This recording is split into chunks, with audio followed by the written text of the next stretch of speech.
The engine is starting up. For launch. GC. Go. Guidance. Go. Fido. Go. Prop. Go. GNC. Go. Max. Go. Eagle. Go. Ecom. Go pending final steps to cabin link check. 2, 1.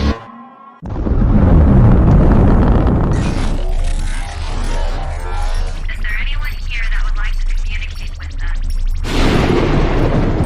Can you give us a sign?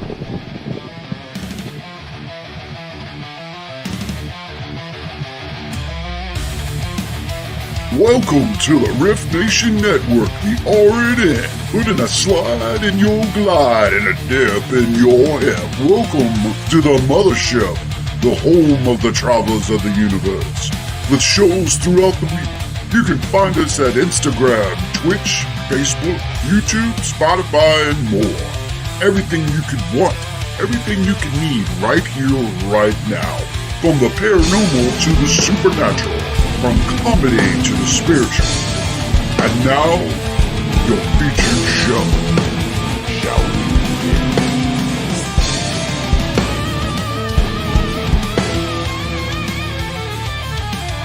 It's showtime, folks! Podcast may contain material that some listeners may find sensitive, offensive, or disturbing. We strive to create respectful and informative content, but topics discussed may include mature themes such as violence, explicit language, or controversial subjects, triggering content including discussions related to mental health, trauma, or other sensitive issues, explicit language. Occasionally, our guests or hosts may use strong language. While we aim to handle these topics with care and empathy, we encourage listeners to exercise discretion. If you find any content distressing, consider skipping or seeking support. Remember that this podcast is not a substitute for professional advice. If you need assistance, please consult a qualified expert.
Good evening, ladies and gentlemen. I am Ed Odell.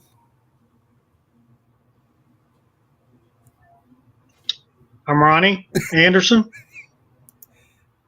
Is he talking?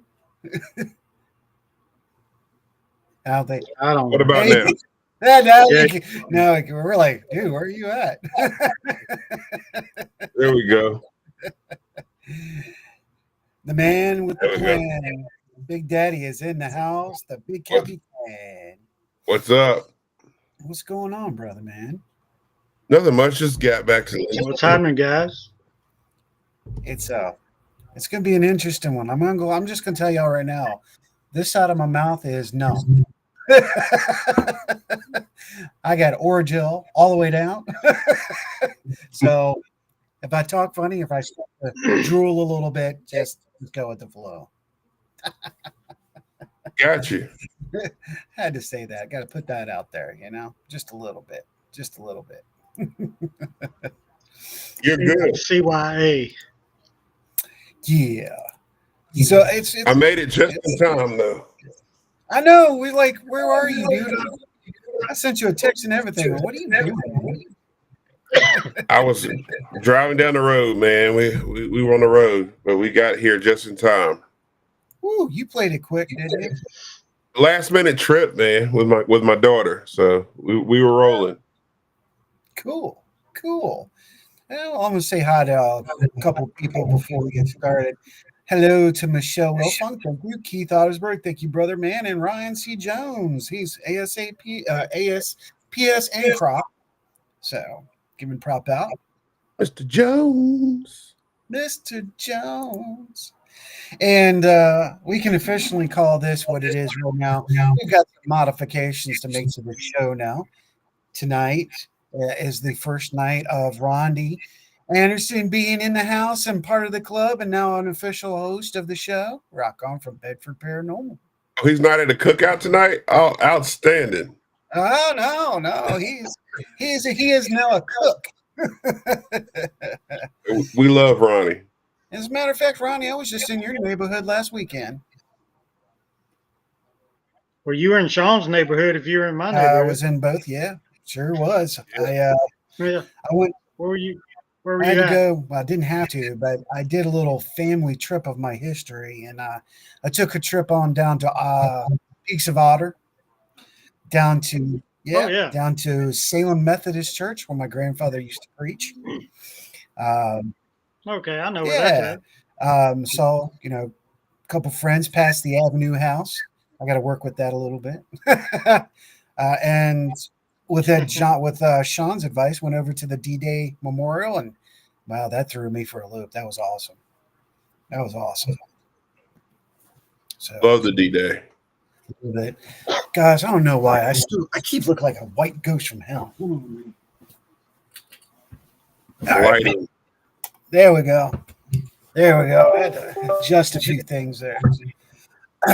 So we got a pretty good show. Hey, Mish. Mish is in the house. And hello in the house. So we got a couple. Yeah. We got a couple things on our plate tonight. Pretty cool stuff, and definitely things that Sean and I have talked about, and I know how Ronnie feels about some things, and we're gonna just lay it out. First of all, let me say it like this: we're not out to upset anybody. We are not to offend anybody. These are our opinions and our thoughts. However, we will say what's on our mind. This is who we are, and we will not change. So if we say anything that upsets you, we're sorry, but that's your damn luck and not ours. So that's that. I want to make sure that gets out there. So all we want to do here is make sure we talk about the specific paranormal things, and that's what it's about. That's what it's about. E3 is about the three things: ghost, gadgets, and gossip. The gossip might be the fun part. So, Fair enough. So there I'm it here is. for it. We're gonna get down with the funk. We're gonna get into grunk and the funk. So let's do Let's it. get to it. Speaking of, well, let's get into it. You and I had a good conversation this week, and we're going to probably talk a lot about it tonight. We are going to talk about a little bit of equipment. I think we had discussed we're going to fiddle with the EVP subject a little bit tonight and equipment, etc. But the one thing that definitely came out, and I was looking forward to talking about, and I know you were, and hopefully, Ronnie, you will know exactly where we're going with that one. Hey, Becky, nice to see you, and thank you for being here. Becky is in the house. Becky Paulette. Hey, Yeah. Becky. So, with that being said, Thank you again. I gotta send Becky a shout out. She made some homemade apple butter. I think she knows that's like my favorite. and some pear butter and some vanilla Okay. extract. Yeah, so huge shout out that will definitely be used on our reenactment coming up. Yeah, I So didn't think about It doesn't last long in my house, so I forgot what it tastes like. I haven't used it yet, but those will be packed on our reenactment because that's typically when I eat that Hey, stuff. So that stuff gets before me we go through. into the paranormal, I'm going to ask you about something going back into the reenactment. Do you guys carry stuff like cinnamon sticks and stuff like that too?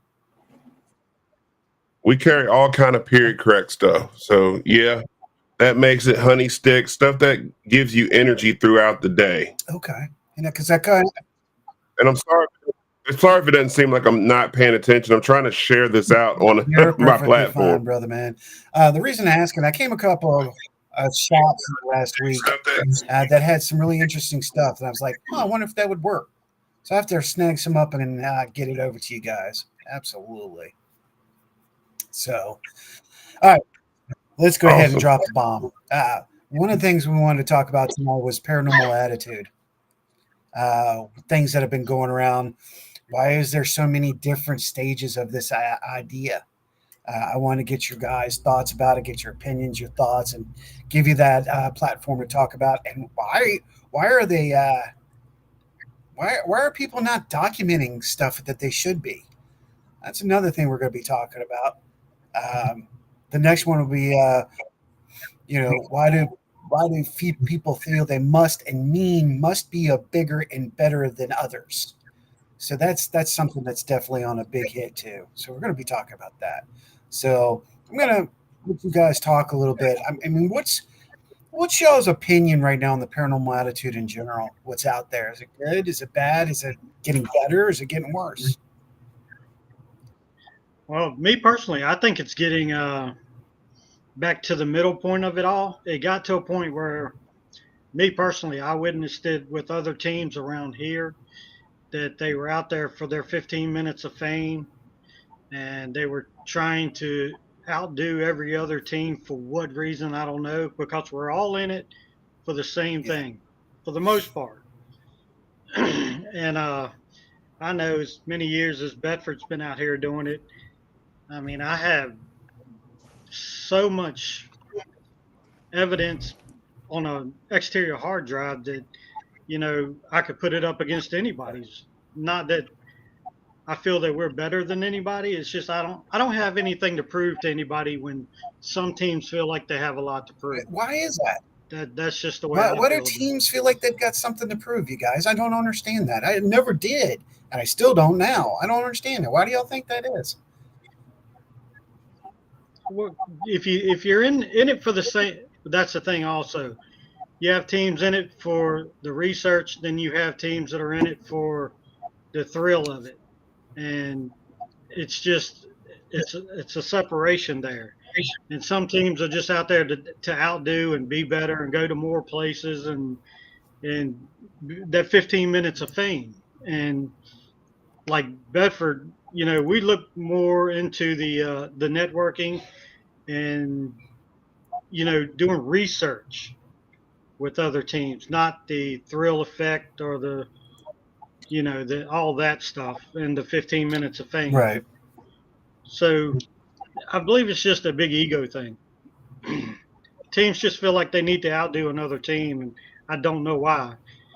If you're in it for the same reason, and the teams around here that are in it for the same reason, there shouldn't be big egos, and there shouldn't be one trying to outdo another team or anything like I that. agree. See, people need to know. Bedford was one of the 12, one of the original 12 teams of Virginia.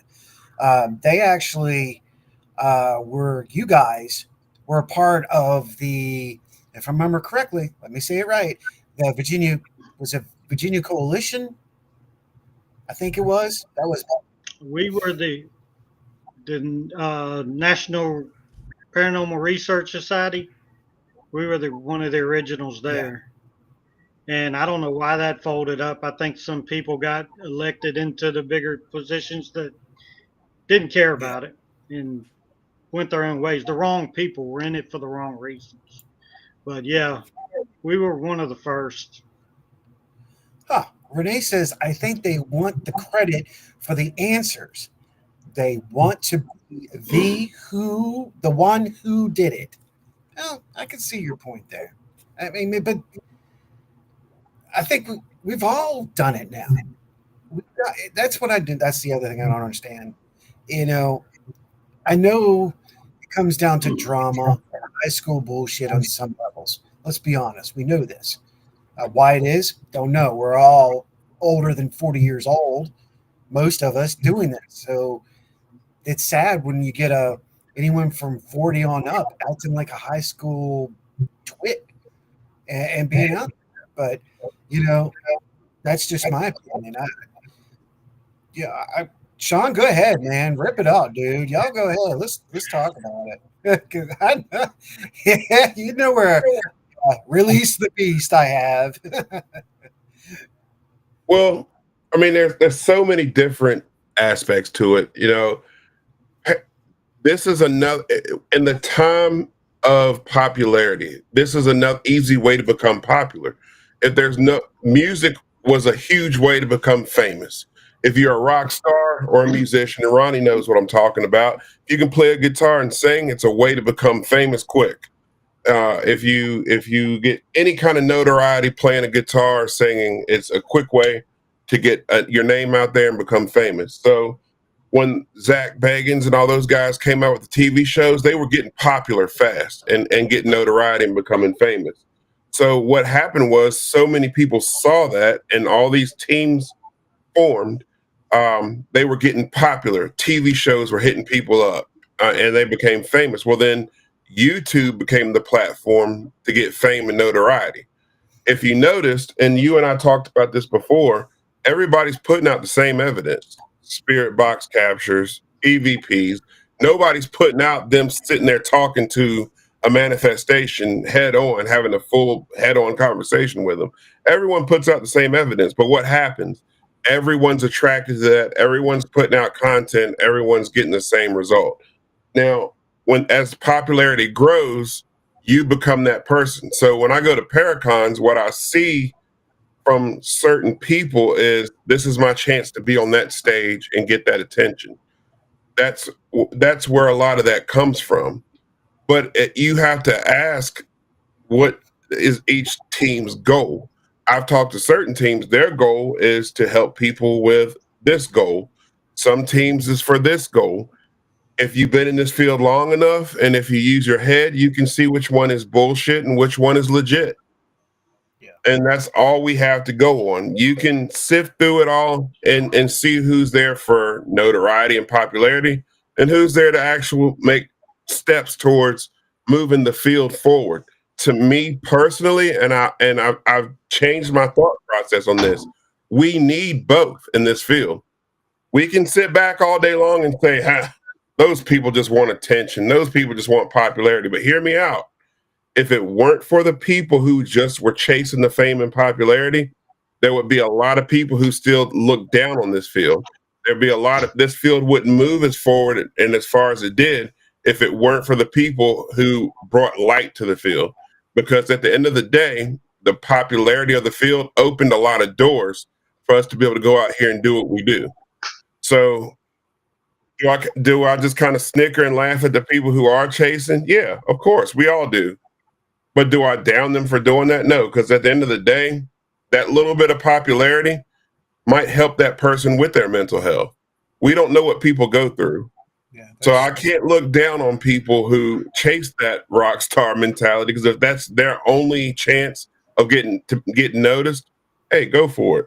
As long as you're not abusing what we're doing and as long as you're not hurting anything we're doing, go for it. If your content creating is making Betty Lou, who goes to church every Sunday and think we're chasing demons, if Betty Lou looks like your content and say, oh, well, they're not conjuring demons. They're just going in there trying to make conversation. Okay.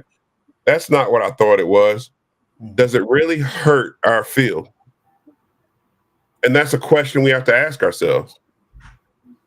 That's, But what about these teams that I don't know. I don't know what word to use for it, but the like the backstabbing teams and the ones that make me ask about pair unity. You know what I mean? You know where I'm We coming talked from? about this before. So Yep. there is unfortunately some those teams out there, and I think the best thing we can do, Ronnie, you saw me do this personally. Stop talking about them and start talking to them. If you've got an asshole out here that's talking shit about you behind your back, excuse my language, I'm sorry. I keep forgetting we're on a platform and not talking to each other. But Well, so we're sorry after 9 o'clock. Who gives a fuck? Okay. So if you got an asshole out here that's talking about you behind your back and spread negativity about you, pull that person aside and say, hey, quit talking shit. I heard about it. And Ronnie, you saw me do this firsthand. I've done it. Howie, you've done it. I have. The problem in this field is that there's too many teams who talk about each other, not to each other. You will, in this field, fortunately, it's small. This is tiny. It's not that big. So we're going to run into each other at a Paracon. We're going to run into each other at a location. There's everybody's phone number and contact info is on the web. Confront them and talk to them. Stop talking about them. Go talk to them. Because I guarantee you, I've met a lot of these teams out here that do that drama stuff. They will not knuckle up with you. 9 times out of 10, they're gonna punk down and be like, "Oh, I didn't mean it. I didn't say that. That wasn't me that said that. Oh, no, I didn't mean it that way." That's how they're going to act towards you. And then those 2 dogs that are barking, that bark's going to either stop or calm down real fast. But confront them. Another problem in this field is all this barking. Everybody's talking about each other, but then they start shaking hands and act like they're best friends. Stop it. If you got a problem with somebody, quit talking shit and go talk to them. Because the one problem I had with somebody, I pull that person aside and say, hey, what's the issue? That person looked at me and said, I don't have an issue with you. It wasn't me that said that. I haven't had any more issues. Well, you know that I've confronted the people that I'm talking Absolutely. to, and they just constantly still do things that, you know, and I'm not the confrontational person because I don't try to be anyway. Right. But we've decided as a team just to stay away from them. But yes, we do cross paths with them when we go to certain events, and we just stay away from them. Keep from me saying something I'll regret or starting something in a public area. That's just not what I want to do. And here's the problem though. You said something to them, but I've heard this particular team you're talking about. I've heard 10 other teams tell me they had a problem with them. Only 1 or 2 people's talked to that team, And nobody will do anything about it. nobody else will do anything about it, and they're getting more and more popular, and they keep doing the same thing because nobody as a whole is confronting them. Nobody's putting them on blast. Nobody's talking to them. Yeah. So yeah, everybody loves them because they're still doing what they're doing, but nobody will confront them. Mm-hmm. People, we're talking about para-unity, right? Maybe everybody needs to get together and confront them as a whole. Shut this shit down and quit letting teams like that continue to do what they're doing. And it's not just people. It even goes as far as venue owners. Well, it even goes as far as venue owners. They need to shut it down. And then, and I know where you're going with what you're about to say, Howie. An individual on a team, maybe that individual and that team lead, and everybody needs to sit down and have a conversation. People need to quit talking about people and talk to them. And I think that's a huge problem in this field. I'll get off my soapbox. No, you have the perfect fit, man. It is true. It is fact. And if you can't come to a conclusion or a deduction or can't deal with it, then just ignore it. Put them to the burner. They're not ruining and doing anything to your life. You just got to remember that. Yeah, it's your life. You know. But you got a good point, Ronnie. You know, I just think everybody as a whole should start confronting people in this field and stop. You know, if you got this one team, because I've heard so much about this team you're talking about from multiple people, and I've even asked people, why haven't you confronted that person? You know, I waited a whole year to confront this person just for the simple fact I wanted to talk to him face to face. and I wanted to confront him man to man, and I did, and I had my chance to do it, and I haven't heard anything else But you about it did it the right way since because then. you didn't go and just do it. You did go to talk to people and get their observation and their communication with that individual before you said something. So Correct. you did it the right way. You didn't just go and blast somebody just because you get a chip on your shoulder. No, what was Right. And I'll yeah never do that. Well, when I confronted them, they did exactly what you said. They just punked out, backed off, denied everything, and I've got everything in black and white. Right. And they just acted like they were oblivious to what I was talking about. So the next step was, to me, without confrontation, was just to step right away. So exactly. that's Right. what we did. I'm not about a bunch of drama in this field. I'm in it with guys like you, and it's a ton of other teams out there we work with, and that's all I need. I don't need them to keep continuing my research and what we do. And So I Absolutely. just you don't need that. we just backed away Yeah, from it. you don't need that other side just to make a name for yourself either. Right. That just because there flow conflict doesn't mean that that's going to give you that specter or that better look out there. Sometimes shutting them Right. down, ignoring them is the best thing, and it gives you the best look because you're just not dealing with their shit. Right. Bang bang, just out. Uh, Michelle, I like to hit that. I would like to use knowledge to help those struggling with the paranormal. I know how I felt when no one believed me. Valid point. I know a certain team that says they're experts. Keep reading. And put other teams on their live streams. It's not cool. Oh, all right. So there was something that happened at the beginning of the year, and it started actually at the end of last year.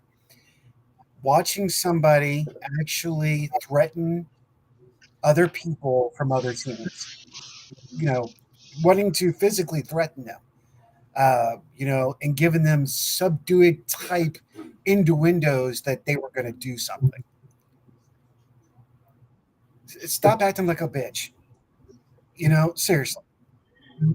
We again, it's like I said before. We're not in high school, man. And if you gotta pull out like, oh, I'm gonna punch you or I'm gonna shoot you or wait till you see what I'm gonna do, who's the bitch? Just saying. I'm putting it out there. Tough talk. Tough talk. Tough talk. Right. Exactly. Um, so that was a good point. Well, and see, here's the other thing. Um, I'm going to go back to that. I'll go back to that one. Here's one that I looked at too, and I see you guys' opinion. Are there actors in the field? You like that one? Learning enough to make it seem they are almighty when it isn't their own thoughts that they're using and trying to portray. I think we see that a lot. What do you guys feel? Yeah. I'm gonna say Do you, most of my thoughts are not my own thoughts. A lot of my thoughts are stuff that I've learned from other people. I've said that on many podcasts. I've said that a lot in the open. A lot of my thoughts and theories come from other people that I've learned from. I learned from you, Ed. I learned from Ronnie.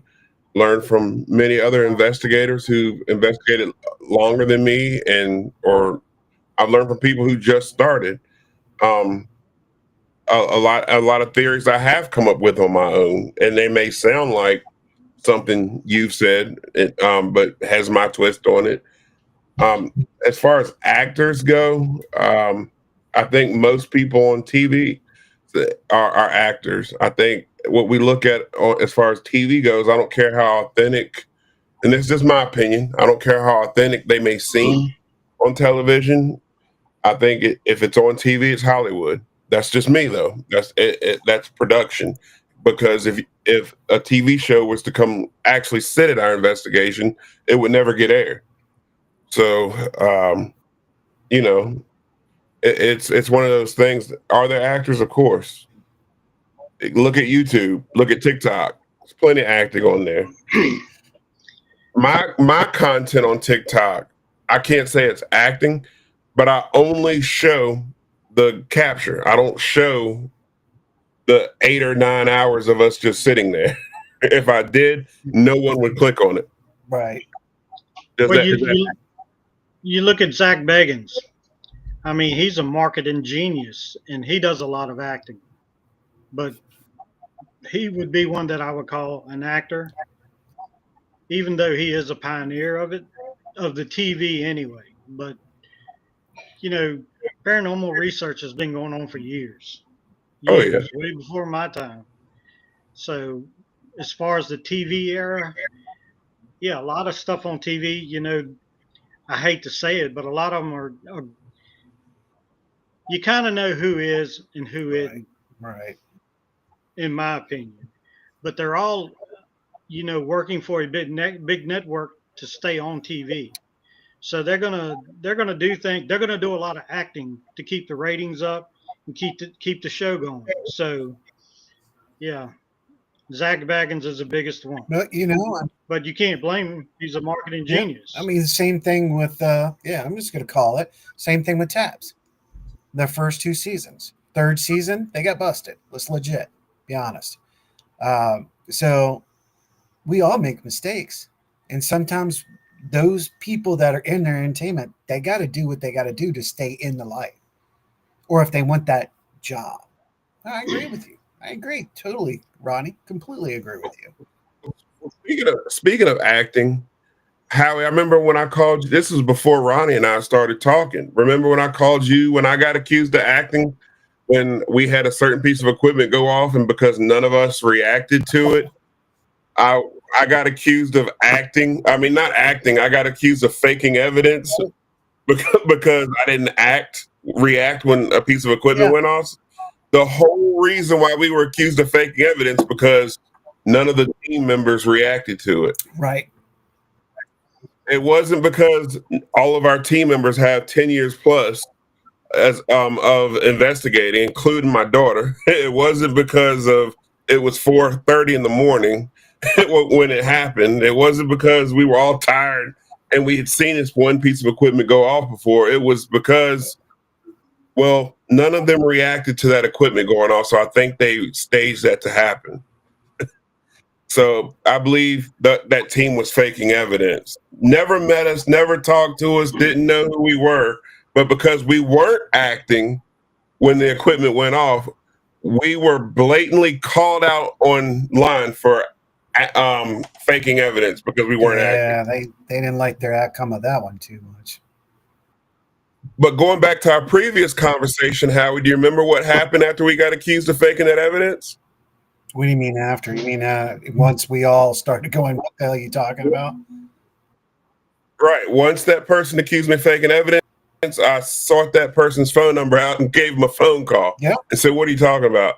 And then everybody that knew what was going on stepped up and said, "Who are you talking to? Right. What are you referring to? Because that's bullshit." Yeah. What are you talking about? Maybe that needs to be done more. Maybe that's what we're talking about at the beginning. Yeah. That's a good point. Ronnie said it. Maybe you need to start calling their asses out.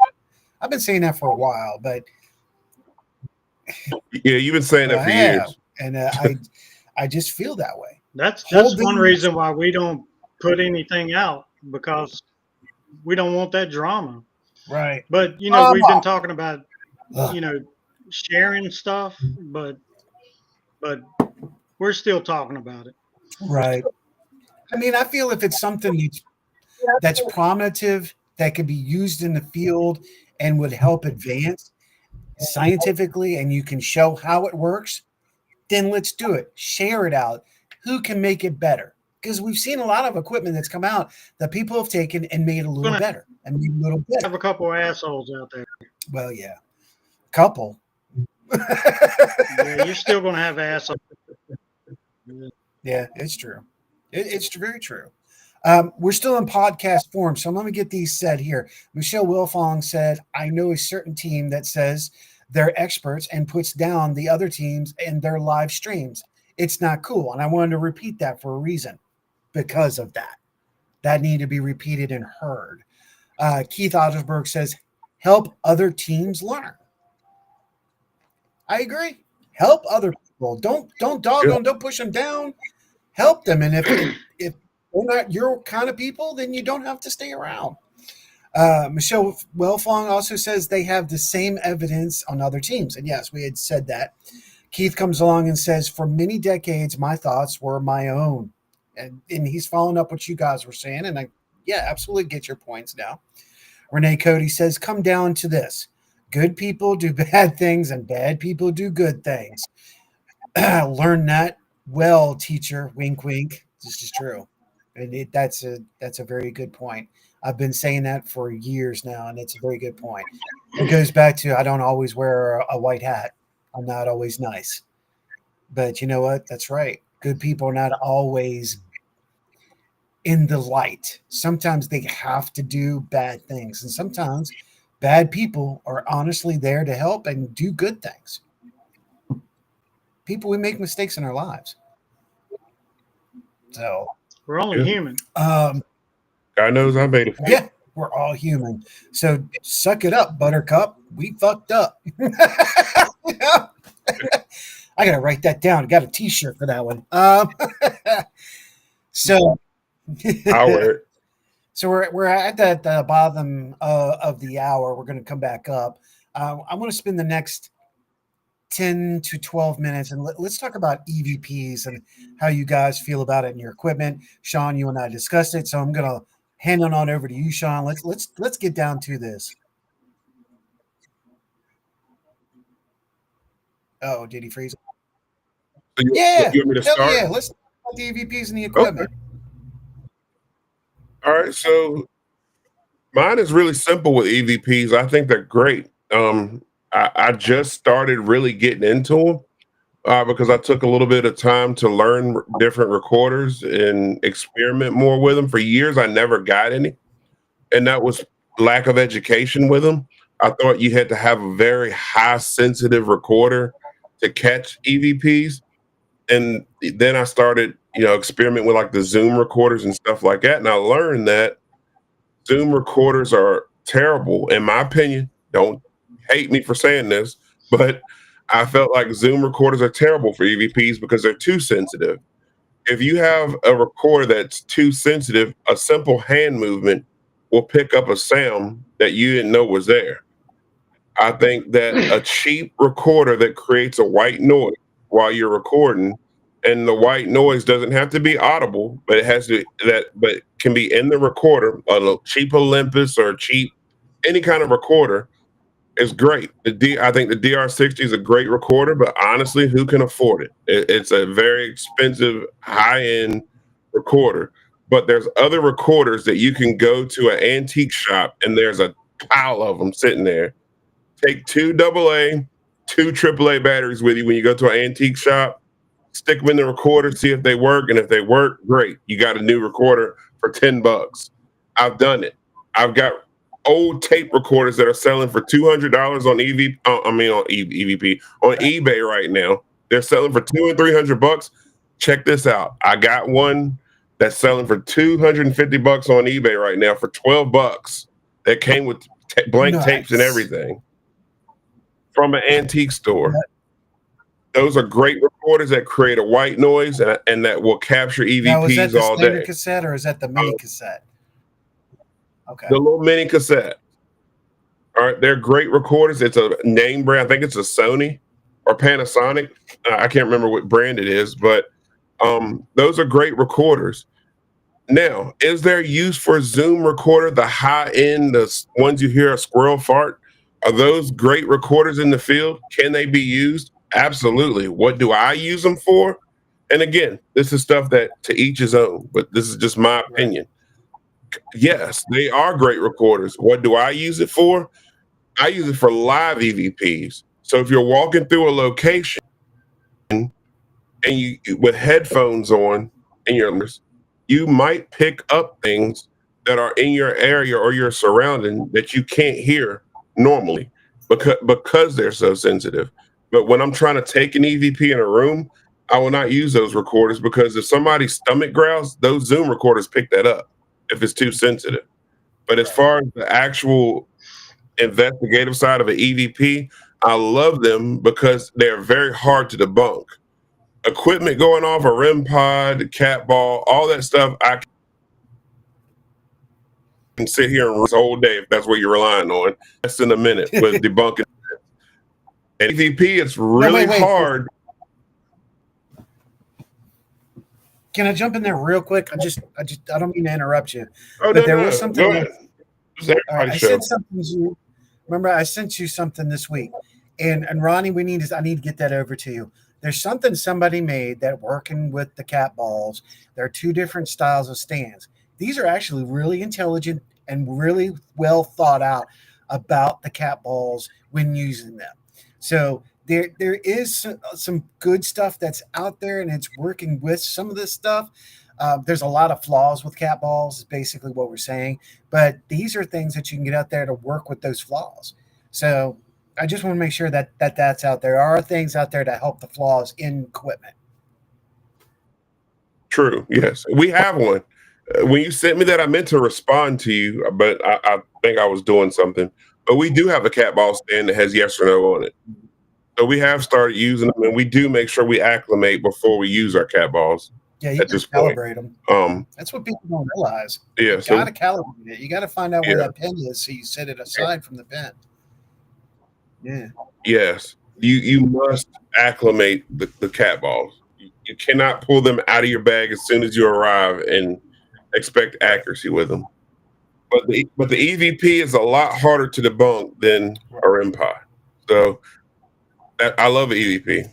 You can ask Ronnie. When we went to the last time we were at St. Albans, that's all I used, just to record. I had a whole bag of equipment with me, just use a recorder, and got great results with it. Ronnie, what about you, brother man? I mean, I've got my thoughts on it, but I want you guys to talk. This is a short story with me. I've told Sean before, we have a truckload of equipment. And I basically went back to the basics, and I use more recorders than I use anything else, REM pods, males, anything. I've basically gone into places that I've been to multiple times now and just take a recorder and a flashlight. Yeah. EVPs are my favorite pieces of evidence. And I don't have any super high priced.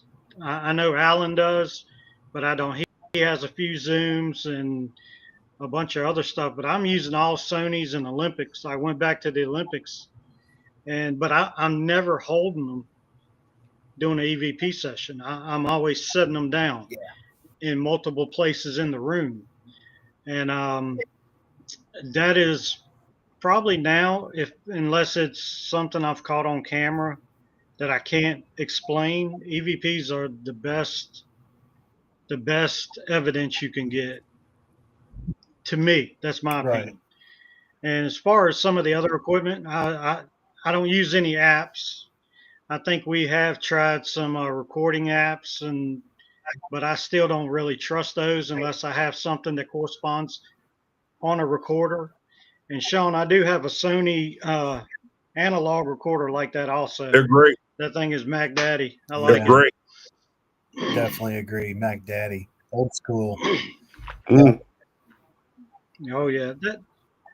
We've went back. I mean, the girls in our group keep buying all this new equipment and we use it, but I went back to the basics. You know, we do have a couple new cameras that we use, but we set those on tripods. But EVPs to me are my favorite evidence, and I get.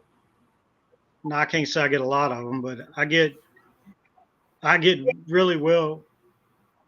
You know, EVPs off the cheaper recorders also, which mine are all Sonys, but they're great. I love my favorite part of evidence ever. Anyway, I'm with you.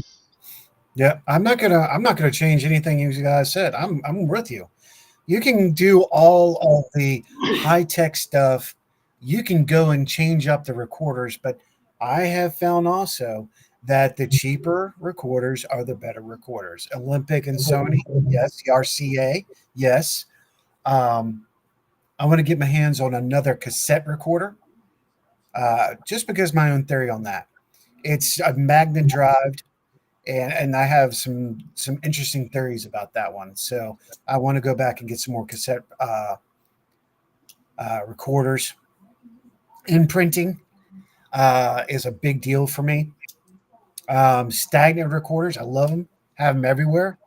One of the things I love to do is if I possibly can get on top of a roof or get to the ceiling, tape tape the string at the top of the ceiling and drop this static and let it just swing.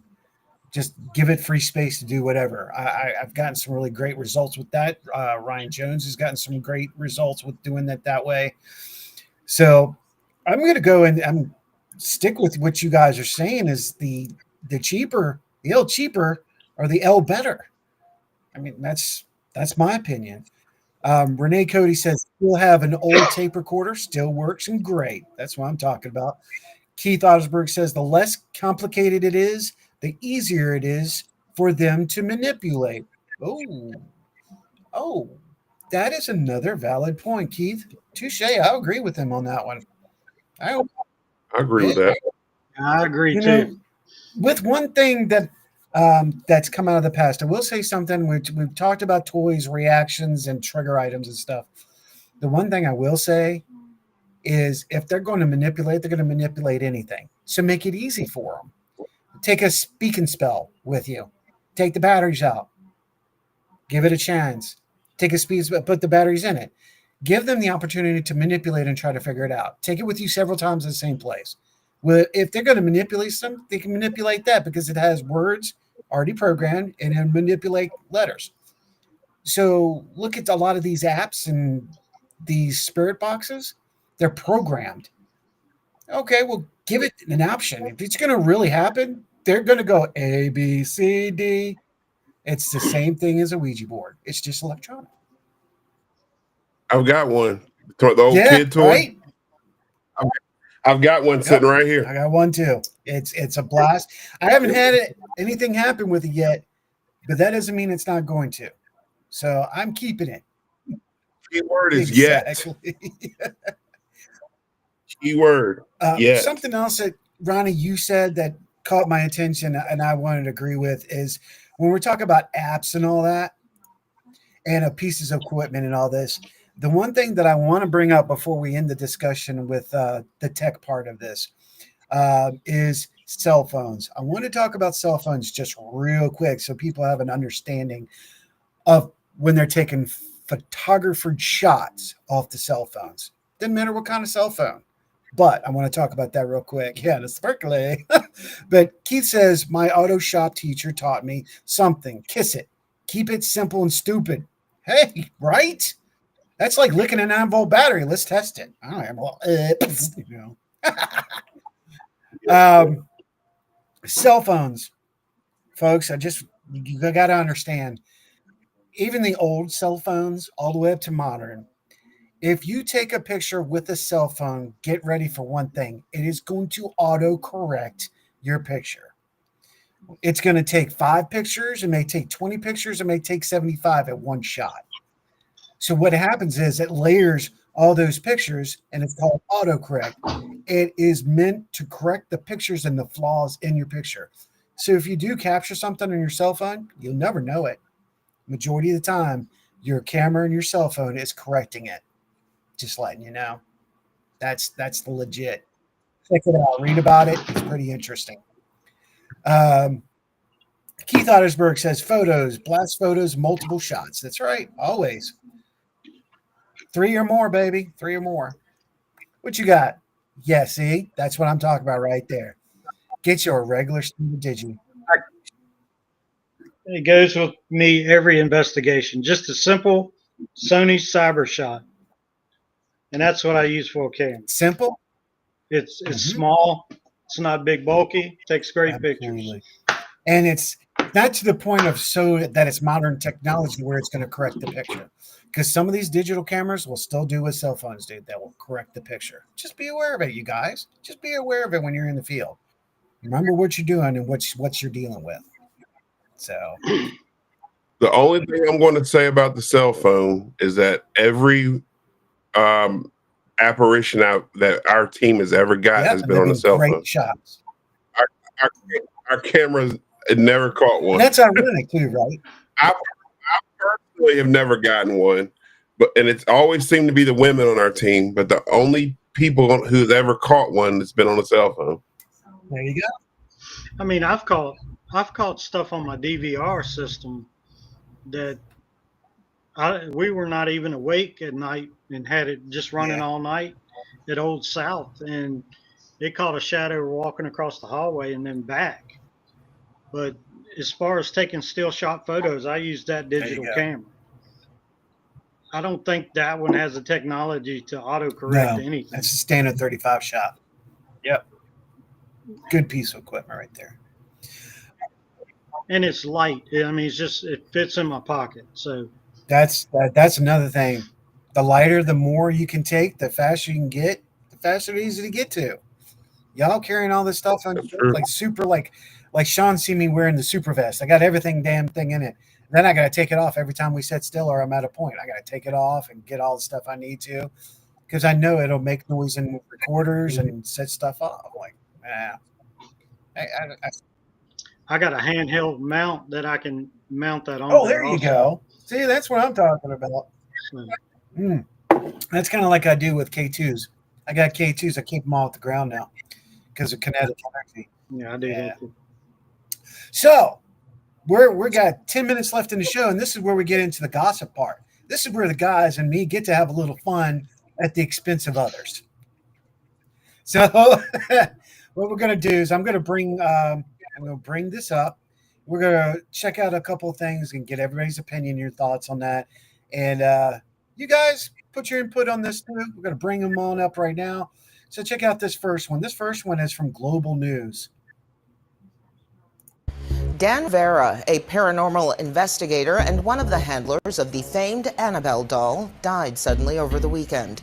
Rivera cared for the doll, made famous by the Conjuring movie series that was based on the work of Ed and Lorraine Warren.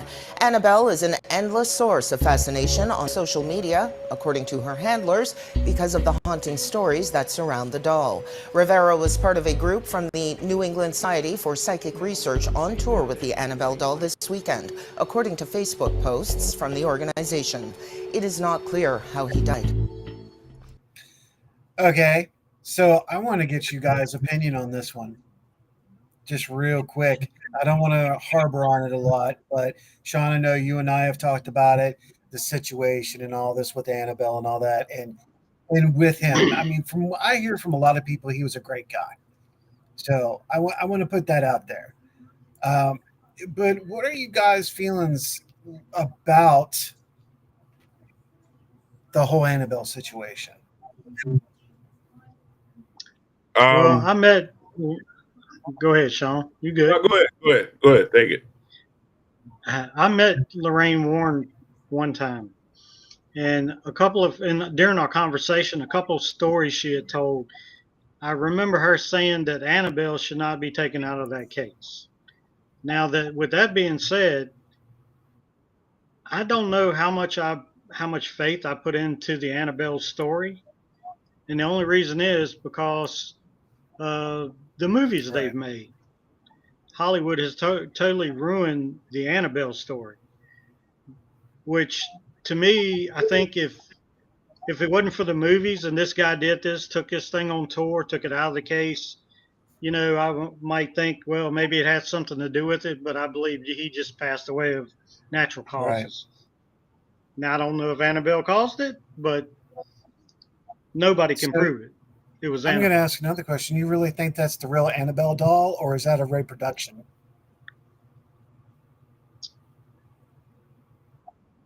You never know. I mean, they did a little thing showing them getting it ready to go on this tour, and they took it out the case.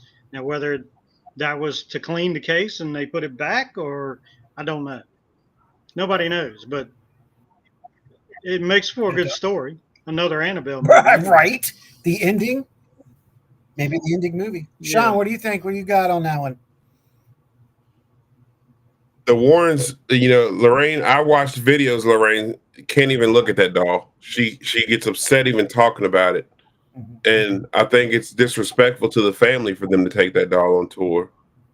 I think that do I believe the doll is doing all this stuff? I don't know. I'm not big on superstition, but I just think it's disrespectful for them to do that to the family legacy like that. And it's kind of making a mockery out of the Warrens, in my opinion. But because just the way society and the world is today, Yeah. and then to continue to do it afterwards, Mm-hmm. and then what they're doing with I don't know.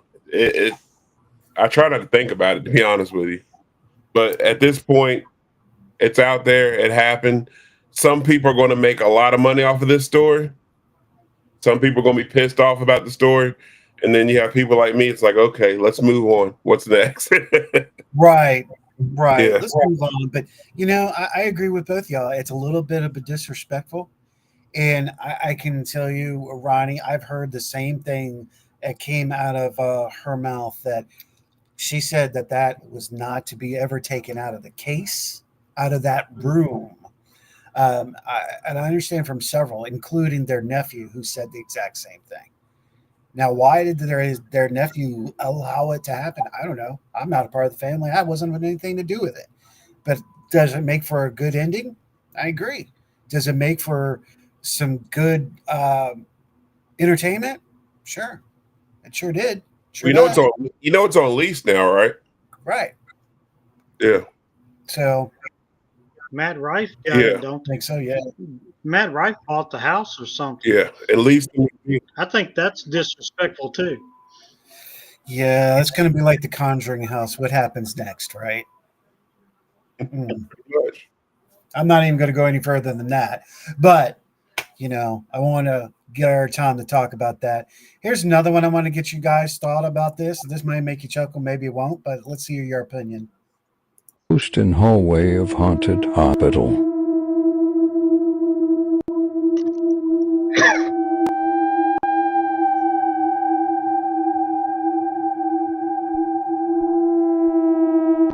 Paranormal theme. Let me do that again. Ghost in hallway of haunted hospital.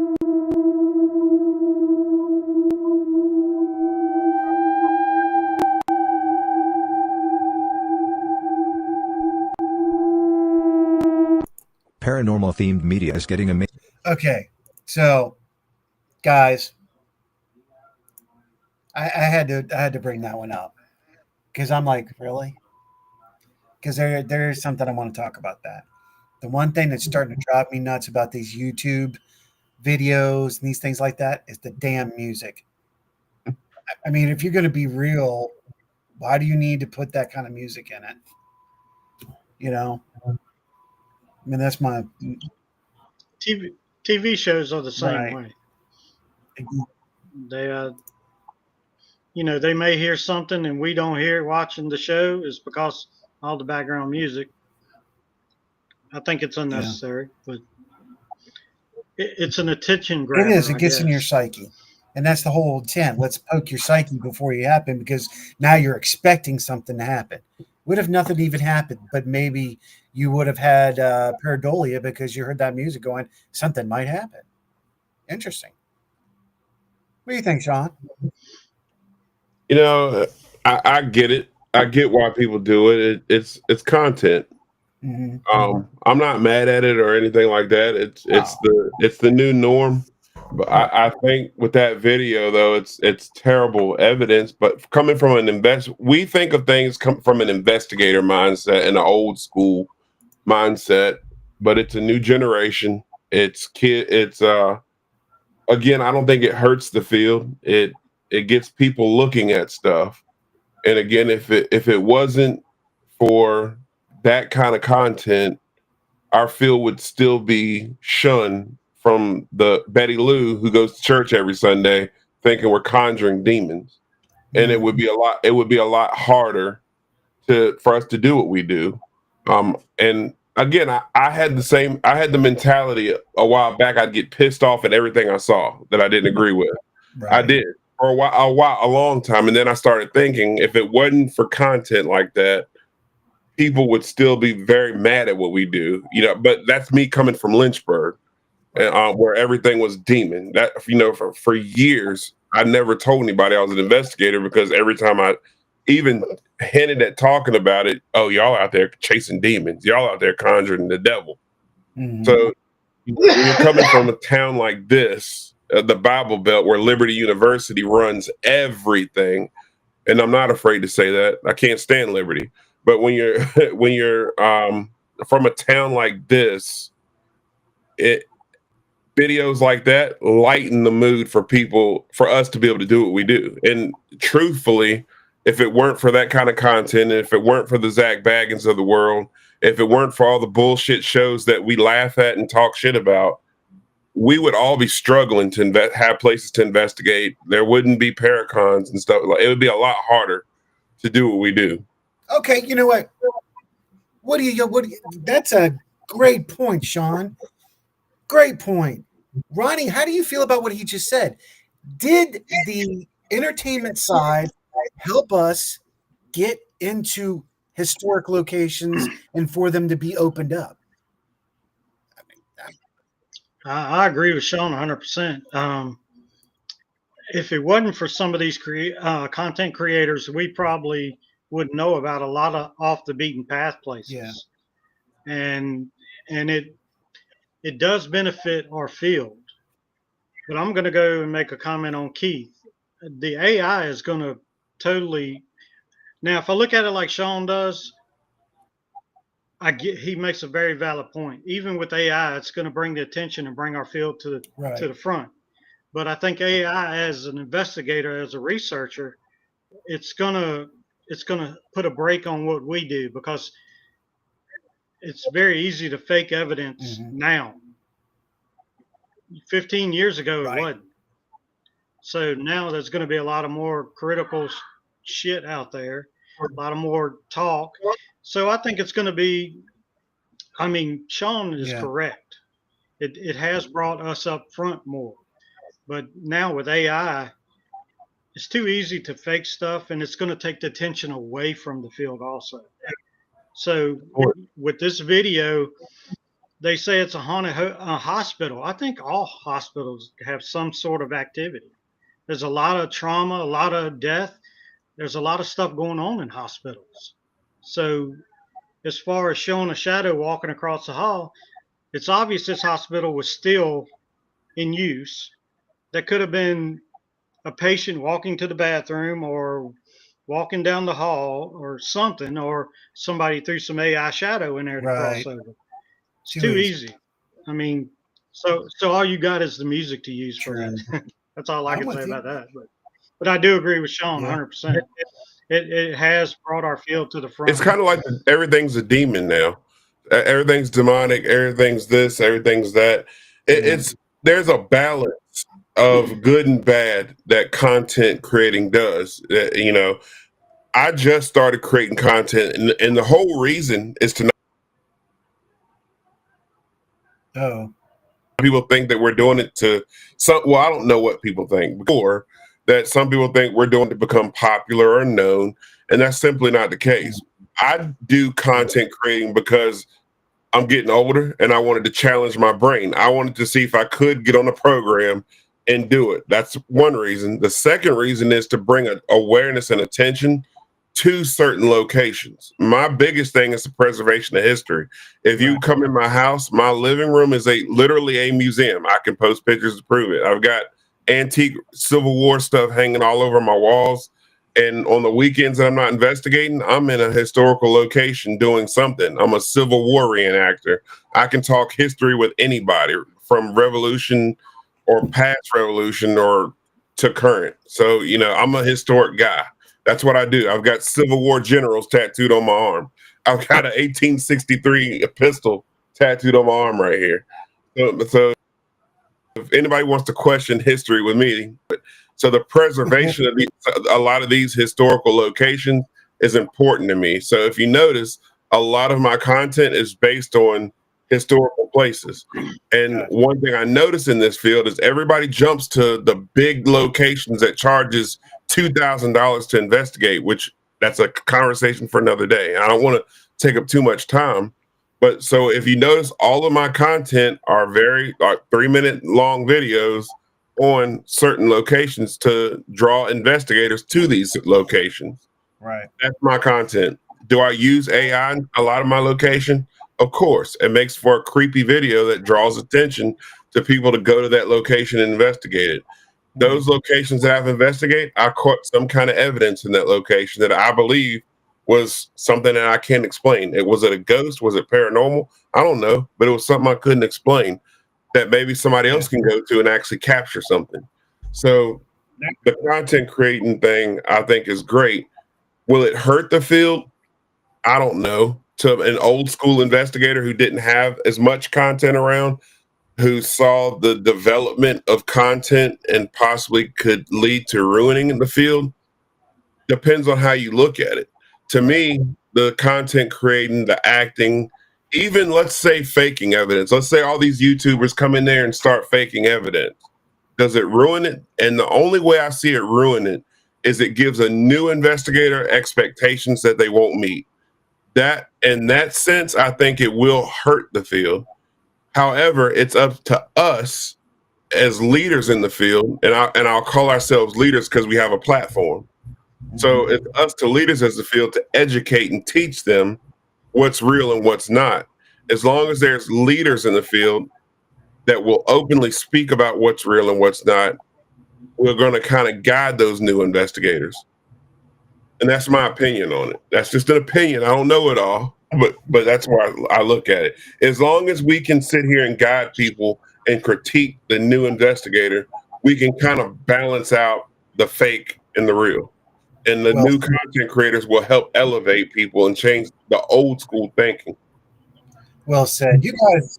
And Sean, let me make this straight with you, Sean. When I was talking about using AI, I'm not talking about in creating the content. I'm talking about faking evidence. That's what I was. Hey, I know, Ron. You and I talk enough to know. I knew what you were talking about, and you're good. But if people use it to fake the evidence, let them do it.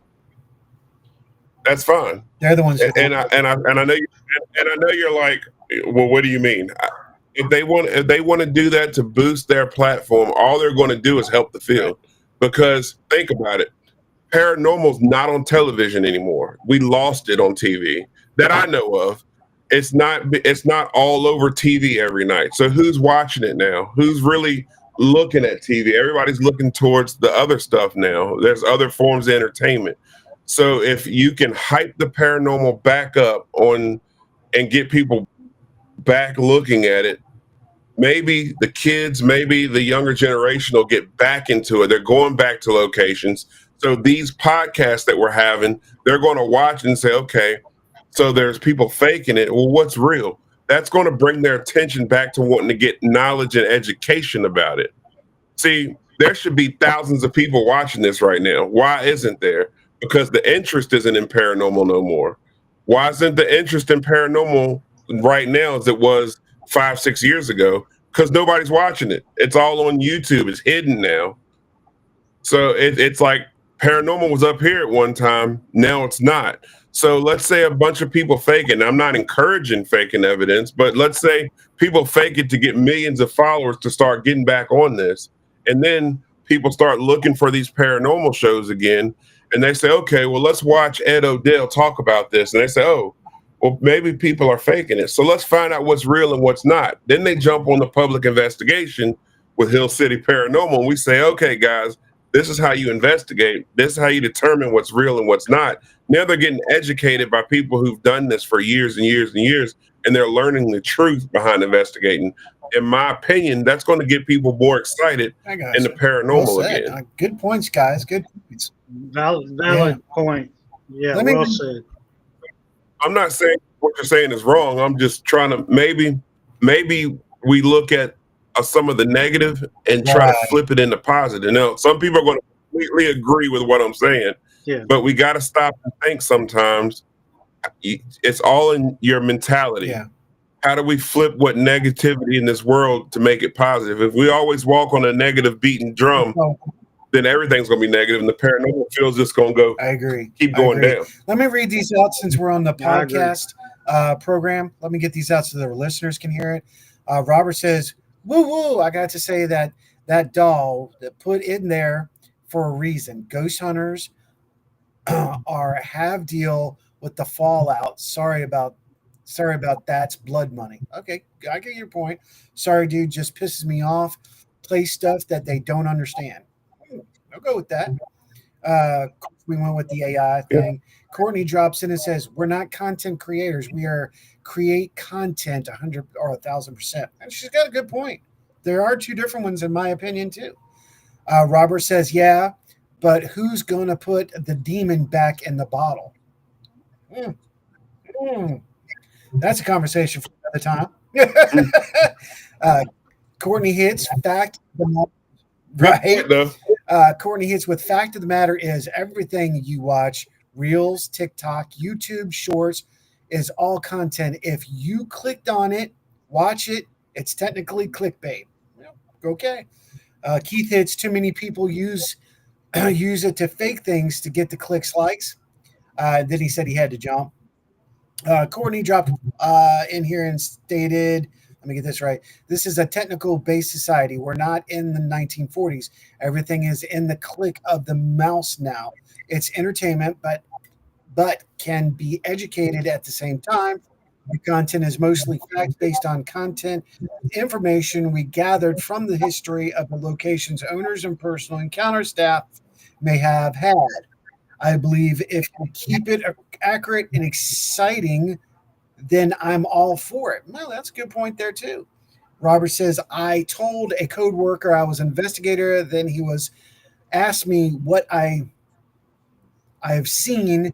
It's not what you think. It's pretty boring. Actually, wait to see everything that comes down. Crawford Road was a mess up. True. Courtney, we're going to read this last one. I hear paranormal investigating is literally schizophrenic. If you think about it, we talk to ourselves, see shadows, and hear voices. She's not wrong. She's not wrong. No. Well, we're at that. I will say this too. 90% of us are history buffs. And that's a big part of investigating with me too. Like Sean, I'm very much into the history of a place.